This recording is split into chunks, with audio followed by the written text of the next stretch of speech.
Hi Michael, you're fourth at the moment going into this weekend and round of games. That might change by Monday, but clearly you've got the team and the club into a good position now. There's 12 games left, no distractions at all. Is there a great chance now for this group of players to go on and get Champions League football next season? Yeah, it's good that everyone's asking that question. You know, it shows that we've put ourselves in a good position to start with. I think going back to what I've just said before, really about we're not getting too carried away now. All of a sudden, after a few weeks, I think it's we know where we're at. We're in a good position. I'd still like to be in a better position, mind you, but we're in a good position and we're positive. I think we should be. You know, I think there's a lot of good things to take and look forward to, really.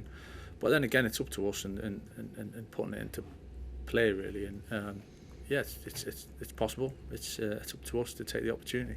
It's been 2 years since this club was in the Champions League. That feels like too long for a club of this kind of this size and magnitude. Yeah, of course, it's where we want to be. It's where we want to be. You know, we've had success in this competition before and some great experiences in this competition, and for all sorts of different reasons, it's where we want to be. So it's definitely what we're pushing for. Stephen and then Pete. Hi Michael, pardon me. You've been a very visible presence at academy games over the last month or so. I saw you speaking very passionately about the academy and what it means to you. How important is that for you to be a visible presence and kind of show youngsters that there's a pathway there to the first team when you attend these games? Yeah, it's massively important to me. I think a little bit on my upbringing as well. You know, I came through at West Ham and with Harry as manager at the time and Frank's assistant manager, and there was a big part of that was pathways to the first team and a connection with the first team. And funnily enough, obviously on the back of the Youth Cup, one of my big experiences was playing in the Youth Cup. We were playing York away actually, and it's a decent stretch from London. It was a Tuesday night, and Frank Lampard Senior, as assistant manager, came and watched that, and that was kind of something that all them years ago it's still.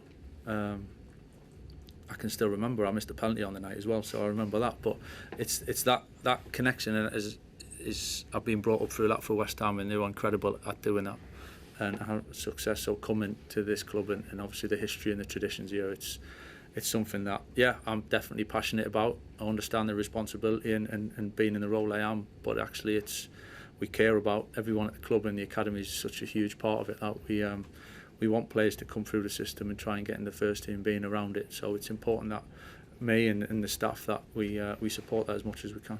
In an interview in October, Sergeant Ratcliffe had said the standards at the academy had really slipped. I know you've only been here for a month or so, as I say, but from what you've seen, what's your kind of take on that quote? And again, I know this was months ago.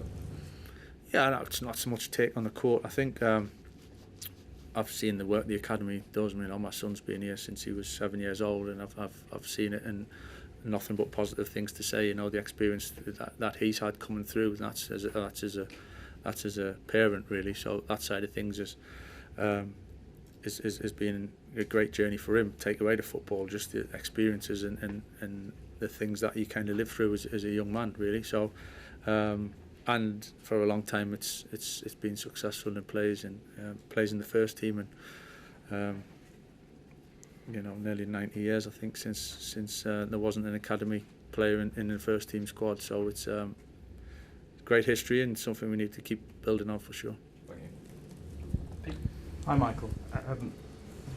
How do you feel your coaching setup is working? You've got the mix of experience in Steve Holland and younger coaches in Johnny Evans and Jonathan Woodgate. What are they bringing to the table individually?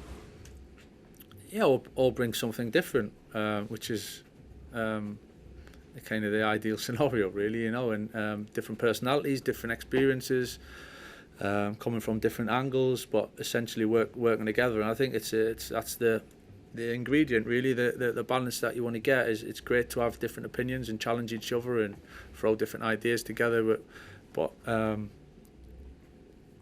definitely doing it with a real collective feeling. And I've been delighted, I have to say. Absolutely, I couldn't have asked for any more of the staff, of the support that they give me for starters, but certainly spreading it around, and the way they're supporting the players, and hopefully development and improving each individual is a big part of what we're trying to do. Hi, Richard. Hi Michael. How important has Casemiro been over this run of results, not just on the pitch, but maybe the kind of standards set in training? And is that going to be very difficult to replace that kind of level, that example that he showed. Yeah, I've got to say, Cass has been fantastic since I came, really, and he's on and off the kind of pitch. And experience is a great thing if you use it in the right way. And again, I think over time, being a senior player here is almost the responsibility of the example and helping the younger players, helping the rest of the boys, and passing on your experiences in a positive way. And he's been top since I came in so many ways, and he's been a pleasure to work with, and I look forward to continue working with him for a few months. Yeah. He's obviously announced that he'll be leaving at the end of the season. Do you think that the level that he's playing at, he could be playing at the very highest level still next season onwards? Yeah, I'm sure he can. Yeah, I'm sure he can. You know, he's playing as good a level as he's played at for some time, I think, at the moment, and it's great to see. You know, and in so many ways, as I said, the experience, technically, game understanding, just composure in certain moments. So yeah, he's in a really good place. Yeah, hi Michael. Also on Casemiro, I mean, you've obviously played in that position yourself, sort of at the base of the midfield for United. What are the qualities the club might have to look for whoever replaces him?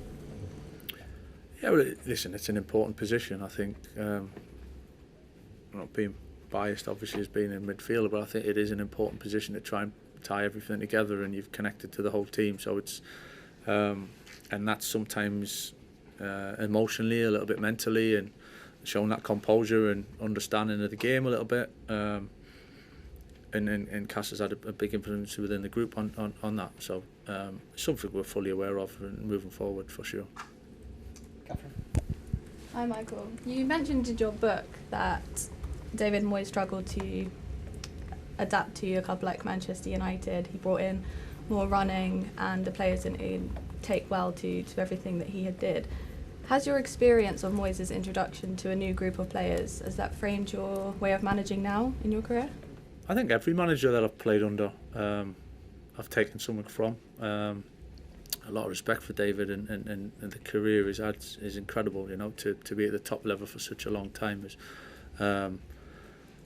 is I fully respect that, and he's a good man. So I'm not surprised by the fact that he's gone back to Everton and done so well again. You know, so that's experience. You know, we're talking about Casemiro and the experience he brings. I think I'm obviously in this position for a short period of time, but I think experience being around football for a long time, you take positives, you take some things that you might not do and you might improve on. That's the decisions that you take along the way, you know, and certainly I learned a lot from David.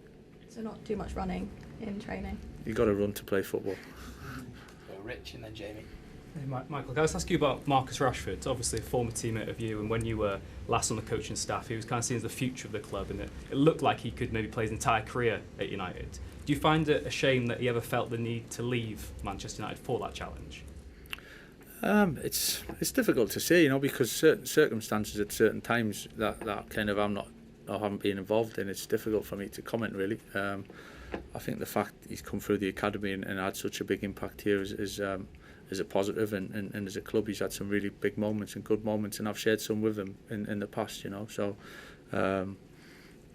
football throws up certain things, and obviously certain players you can't stay here forever, and things happen. That's how it is, you know.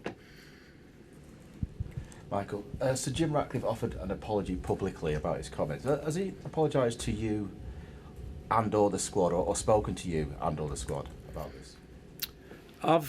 Last time I've seen Jim was Arsenal, to be honest, and that's I'm fine with that. I don't think there's anything really in terms of constant communication from above that kind of my role that I need. I think my role is to kind of create the environment within a group and obviously lead in terms of the first team and beyond that.